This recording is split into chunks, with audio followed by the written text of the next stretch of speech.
आप मुझे सिर्फ 4 महीने दीजिए, मैं आपको ऐसा बना दूंगा कि आप खुद अपनी इस रिलेशनशिप प्रॉब्लम को सोल्व कर पाओगे विदाउट एनी डाउट। देखिए, अभी आप एक ऐसी परिस्थिति में फंसे हो जहां पर सामने वाला इंसान आपके साथ बात करना भी नहीं चाहता, ना आपका स्टडी में मन लगता है, ना आपका काम में मन लगता है, आपकी सिर्फ सिर्फ एंग्जाइटी बढ़ रही है। और सच बताऊं तो ऐसे टाइम पर किसी को भी समझ में नहीं आता कि मुझे क्या करना चाहिए और मेरे लिए क्या करना सही होता है। इस 4 मंथ के बाद आपके सामने कोई कंफ्यूजन नहीं होगी, इमोशनल क्लियरिटी होगी, डायरेक्शन होगा और डिसीजन लेने का पावर भी होगा जो अभी आपके पास नहीं है। और ये 3 चीजें ना काफी है आपके पार्टनर को मजबूर करने के लिए कि वो आपकी वैल्यू को समझे। एंड आपके लिए एक वार्निंग भी है, हो सकता है क्लियरिटी मिलने के बाद आप खुद आपके पार्टनर को ही रिजेक्ट कर दो, क्योंकि इन 4 महीने के बाद ना आपका सोचने का तरीका ही बदल जाएगा। हो सकता है कि उसके बाद आपकी नजरों में आपके पार्टनर की वो वैल्यू ना रहे जो आज है। इसलिए ये भी पॉसिबल है कि आप खुद अपने पार्टनर को ही रिजेक्ट कर दो। एक्सपीरियंस से बता रहा हूँ, बहुत सारे लोगों को जब क्लियरिटी मिलती है उसके बाद अपने रिलेशन में वो ऐसे डिसीजन भी लेते हैं। देखो, अभी आप ना इमोशनली थोड़ा वीक हो गए हो, इसलिए पार्टनर के पीछे भाग रहे हो उसके प्यार के लिए। अभी ना आप अवेयर ही नहीं हो एक तरह से कि आप क्या कर रहे हो और आपकी लाइफ में क्या हो रहा है। बट इन 4 महीनों के बाद आप ऐसे बिल्कुल भी नहीं रहोगे। 4 महीनों के बाद आपका माइंडसेट ऐसा होगा कि आप अपने पार्टनर को ये कहोगे कि तुझे रहना है तो बहुत अच्छी बात है, अगर तुझे जाना है तो कोई प्रॉब्लम नहीं, तू जा सकता है, गुड बाय। आपकी इमोशनल अवेयरनेस इतनी ज्यादा बढ़ जाएगी ना कि आपको फर्क पड़ना ही बंद हो जाएगा, जो कि अभी आपको इम्पॉसिबल लग रहा होगा। लेकिन कोई बात नहीं, मेरा भी आपको चैलेंज है कि मैं आपको इमोशनली चेंज करके ही रहूंगा। और आप ना ये पीछे पीछे भागना एकदम बंद कर दोगे, आप उसको एंटरटेन बिल्कुल भी नहीं करोगे और फालतू में उसको समझाओगे, मनाओगे नहीं। और आप बिल्कुल भी उनको खोने वोने से नहीं डरोगे, जो अभी शायद बहुत डर रहे होंगे। अभी शायद आपको ट्रस्ट भी नहीं हो रहा होगा कि मैं इतना ज्यादा इमोशनली चेंज हो सकता हूँ क्या। तो उस बात की टेंशन आपको नहीं लेनी है, उस बात की टेंशन आप मुझ पर छोड़ दो और आपसे मान लो कि मैं चेंज हो गया हूँ, क्योंकि आपसे भी कहीं ज्यादा इमोशनल लोगों को मैंने सही किया है। तो अभी ना आपको दिन रात पार्टनर के बारे में विचार आते होंगे, तो वो थॉट आना तो बंद हो जाएगा और नेगेटिव थिंकिंग के बारे में बात करना ही बेकार है। इतना चेंज होगा आप में। एंड बस हमें यही तो एटीट्यूड और यही तो माइंडसेट चाहिए हमारे पार्टनर को अट्रैक्ट करने के लिए, क्योंकि ये ना एक इंसान की पॉजिटिव पर्सनालिटी होती है, जो कि होती है तो हमारे अंदर, लेकिन नेगेटिव पर्सनालिटी के आगे ये हाइड हो जाती है। देखिए, जो इमोशनल लोग होते हैं, जो हमेशा अपने पार्टनर के सामने रोने वाले लोग होते हैं ना, वो अनजाने में अपने पार्टनर के सामने अपनी एक नेगेटिव आइडेंटिटी को प्रेजेंट करने लगते हैं, जिसके कारण ही उनका पार्टनर ना उनको हल्के में लेने लगता है, उनको ग्रांटेड लेने लगता है। जब आप इतने चेंज हो जाओगे ना, आपका पार्टनर अपना सिर पकड़ लेगा, उनको समझ में नहीं आएगा कि ये इंसान इतना कैसे चेंज हो सकता है, क्योंकि अभी आपका पार्टनर ना आपके बारे में यही सोच रहा होता है कि आप हमेशा ऐसे ही उनके लिए रोते रहोगे और हमेशा उनको सीरियस लेते रहोगे। आपके इतने ज्यादा चेंज होने से आपके पार्टनर के माइंड में बहुत ज्यादा कंफ्यूजन और क्यूरियोसिटी क्रिएट हो जाएगी। उन्हें ऐसा महसूस होने लगेगा जैसे उन्होंने कुछ खो दिया हो। तो जब कोई इंसान अपने पार्टनर के सामने रो रहा होता है या बहुत ज्यादा झुक रहा होता है ना, तो इससे उनके पार्टनर को बिल्कुल भी फर्क नहीं पड़ता।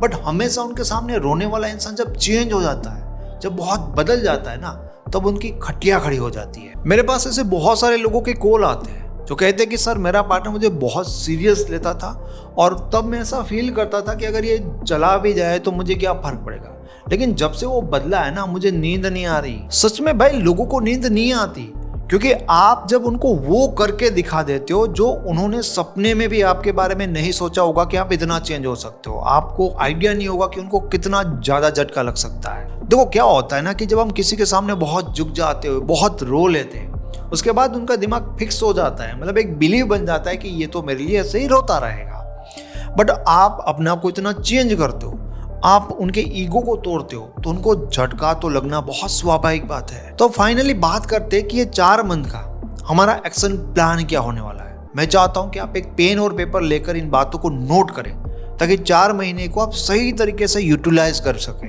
एक्शन प्लान बताने से पहले ना एक जरूरी बात है जो मैं आपको बताना चाहता हूँ। देखो दोस्तों, अभी जो आपकी सिचुएशन है ना, उसमें आपका माइंड बहुत बुरी तरह से नेगेटिव हो जाता है। जब नेगेटिव हो जाता है ना, तो आपका माइंड ही आपको डराने लगता है। मतलब आपका माइंड आपको हमेशा डराएगा कि देख, अभी कॉल नहीं करेगा तो किसी और से बात कर लेगा, भूल जाएगा, ये नहीं हो जाएगा, वो नहीं हो जाएगा। बहुत तरह के आपके मन में डर आते होंगे और आप सोचते होंगे कि अरे सर ये हो जाएगा वो। देखो, मैंने आपके लिए ना सब कुछ सोच के रखा है और आपके लिए जो बेस्ट वे है ना, मैं वही आपको बता रहा हूँ। तो आपको बिल्कुल भी डरना नहीं है। हाँ, आपको ना एक माइंडसेट जरूर बनाना है कि देखो, मुझे ऐसे गंदे रिलेशन में नहीं रहना जहाँ पर रोना पड़े, झुकना पड़े, ठीक है, मैं एफर्ट लगाऊं और सामने वाला मुझे ग्रांटेड ले। आपका माइंडसेट ये होना चाहिए कि यार, या तो मुझे अपने रिलेशन को ऐसा बनाना है कि सामने वाला मेरी वैल्यू समझे, या फिर मुझे इस रिलेशन के झमेले से ही निकलना है, मुझे इस खड्डे में नहीं फंसना। ये माइंडसेट होना चाहिए कि या तो आर या तो पार। और बिल्कुल भी मत डरो कि मैं उसके बिना कैसे रहूंगा, क्योंकि मैं आपको उस काबिल तो बना ही दूंगा कि आप उस इंसान के बिना बहुत ज्यादा खुश रहोगे। सबसे पहले जो चीज आपको नोट करनी है, वो आपको ये नोट करना है कि भाई मुझे ना एक डिसीजन लेना है कि अब से ना मैं अपने रिलेशनशिप प्रॉब्लम के बारे में सोचूंगा ही नहीं कि मेरे रिलेशन में क्या प्रॉब्लम है, क्यों ये हो रहा है और आगे जाकर क्या होगा। अपने आप से प्रॉमिस करो कि आने वाले जो 4 महीने हैं ना, उसको सिर्फ और सिर्फ मैं अपनी लाइफ के हर एरिया में ग्रो करने के लिए यूज करूंगा और मुझे तब तक किसी भी चीज के बारे में नहीं सोचना। और ये माइंडसेट होना बहुत जरूरी है। तो सबसे पहली चीज आप करोगे कि ये 4 महीने में ना आप बिल्कुल भी कोशिश नहीं करोगे कि आपके पार्टनर की लाइफ में क्या हो रहा है, ठीक है, क्योंकि ये करोगे तो आगे की जो चीजें मैं आपको बताऊंगा वो वेस्ट ऑफ टाइम हो जाएगा आपके लिए। तो 1% भी आपको ये जानने की कोशिश नहीं करनी है कि आपका पार्टनर क्या है, उसकी लाइफ में क्या हो रहा है, अपने से सोचना भी नहीं है। तो इस 4 मंथ में जो मैं एक्चुअल में करने वाली जो चीज है ना, वो 2 चीज है। हमें इन 4 मंथ में अपने आप को मेंटली और फिजिकली बहुत ज्यादा एक्टिव कर लेना है। मेंटली और फिजिकली अपने आप को एक्टिव करने के लिए आपको क्या करना है कि मॉर्निंग में जब आप उठ जाते हो और रात में जब आप सोने जाते हो, उसके बीच में जो भी आपका रूटीन है, मतलब कौन से टाइम पर आप क्या करोगे, उसके लिए आपको अपने रूटीन का शेड्यूल बनाना है, ठीक है, कि कौन सा टाइम आप कहाँ पर यूज करोगे। अपने रूटीन में आपको एक चीज कॉमन रखनी है, वो है एक्सरसाइज। अब आप जिम में जाकर करो, घर पर करो, वॉकिंग करो, जो भी करो, लेकिन आपको फिजिकली एक्सरसाइज करनी है। दूसरी चीज जो आपको अपने रूटीन में ऐड करनी है, वो आपकी कोई भी हॉबी हो सकती है। मतलब कोई भी ऐसी हॉबी जो करने से ना आपको अच्छा फील हो, मतलब आप उसमें थोड़ा रिलैक्स फील कर पाओ। अब जो भी आपकी अपनी अपनी हॉबी होती है, उस हिसाब से आप सिलेक्ट कर सकते हो। आपके रूटीन में तीसरी इंपॉर्टेंट चीज है कि आपको कुछ नई स्किल सीखनी है, ठीक है, वो कुछ भी हो सकता है। अगर आपको कोई लैंग्वेज सीखनी है, आपको इवन ड्राइविंग सीखनी है, कुछ भी चीजें जो अब तक आप नहीं सीख रहे थे, आपके लिए वो चीज कुछ नई होनी चाहिए, ऐसी स्किल आपको सीखनी है। एंड चौथी चीज जो आपको अपने रूटीन में ऐड करनी है और बहुत ज्यादा इंपॉर्टेंट, बहुत ही ज्यादा इंपॉर्टेंट, वो है कि अभी ना आपको अपना जो फोकस है ना, जो भी आप स्टडी कर रहे हो या जो भी आप बिजनेस, ठीक है, जो मेन आपका काम होता है ना, उसके ऊपर आपको अपना फोकस बढ़ाना है। एक गोल बनाना है कि मुझे इसमें इंप्रूवमेंट चाहिए। और एक चीज जो हमें बिल्कुल भी नहीं करनी, देखो, जो वो होता है ना टेरो कार्ड रीडिंग में करंट फीलिंग को चेक करना, वो काम को अभी बिल्कुल भी नहीं करना। देखो, उससे क्या होता है ना, जैसे आप कुछ ऐसी चीजें देखते हो, उससे आपका डोपामिन स्पाइक करता है, लेकिन थोड़ी देर में बुरी तरह से मतलब गिर जाता है। इससे आपकी एंग्जाइटी बढ़ती है एक्चुअल में, ठीक है, वो आपका एक ट्रिगर पॉइंट बन जाता है। तो ऐसी चीजें आप बिल्कुल भी मत देखिएगा। जैसे मैंने आपको कहा कि आपको सोचना ही नहीं है, ध्यान ही नहीं देना है कि आपके पार्टनर की लाइफ में क्या होगा। तो बहुत सारे लोगों का यहाँ पर क्वेश्चन होगा कि अगर हमारे पार्टनर ने हमारे साथ कॉल पे बात कर ली, मतलब उन्होंने कॉल किया, तो क्या करना है। देखो, अगर उनके कॉल आते, अवॉइड कर सकते हो, कभी कभार ज़्यादा आते तो आप बात कर सकते हो, लेकिन उनकी जो बातें है ना, जो वो बोल रहे हैं, उनको आपको बिल्कुल भी सीरियस नहीं लेना या उनके ऊपर रिएक्ट नहीं करना। अगर वो कुछ भी ब्लेम कर रहे हैं ना कि तुम चेंज हो रहे हो, तुम ऐसा कर रहे हो, तुम वैसा कर रहे हो, तो सिंपली आंसर देना है, एक्सप्लेन नहीं करना ज़्यादा कुछ। उनको बता दो कि मैं अपनी लाइफ में फोकस कर रहा हूँ, मैं अपनी लाइफ को बेटर बना रहा हूँ, बस इतना ही।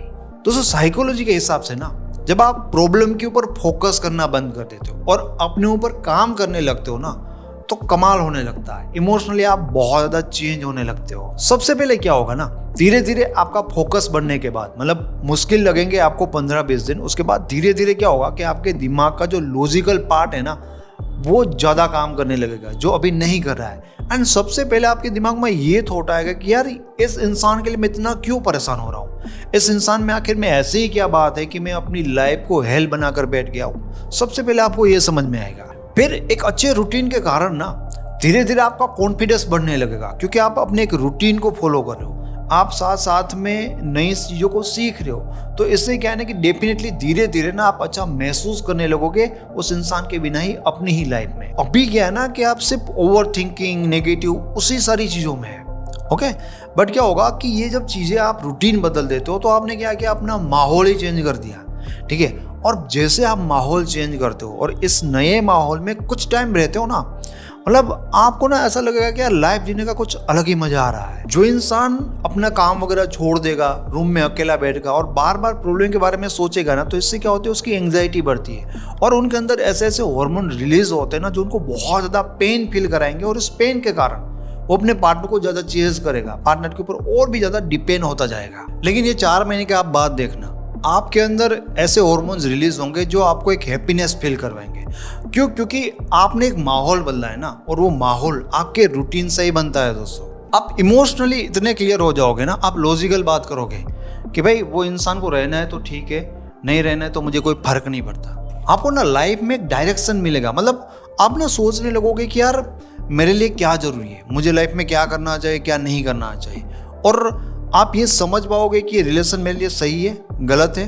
एंड अगर आपको गलत लगेगा ना, तो आपके अंदर वो डिसीजन लेने का पावर भी होगा कि आप उस इंसान को रिजेक्ट कर पाओ, जो कि अभी नहीं होता। अभी तो आपको ये भी लग सकता है कि यार उस इंसान के बिना हम कैसे जी सकते हैं, बट मैंने ऐसे बहुत लोग देखे हैं जो एक टाइम उसके लिए रो रहे होते हैं, लेकिन 1 महीना, 2 महीना, 3 महीना वो खुद कहते हैं कि नहीं चाहिए भाई, ऐसे फालतू इंसान के लिए रोने के लिए मैं पैदा नहीं हुआ हूँ। तो सब प्रॉब्लम क्या है पता है कि आज ना आपके पार्टनर को पता है कि आप उनके लिए रो रहे हो, ठीक है, आप उनको बहुत प्यार करते हो, कहाँ जाओगे उनको छोड़कर, इसलिए वो एकदम रिलैक्स है, उनके माइंड में बिल्कुल भी टेंशन नहीं है कि आप कहीं जा सकते हो, इसीलिए तो वो आपको ग्रांटेड ले रहा है। लेकिन जब 4 महीने के बाद अपने आप को आप टोटली चेंज करोगे ना, तो आपके पार्टनर की हालत ऐसी हो जाएगी जैसी हालत आज आपकी है।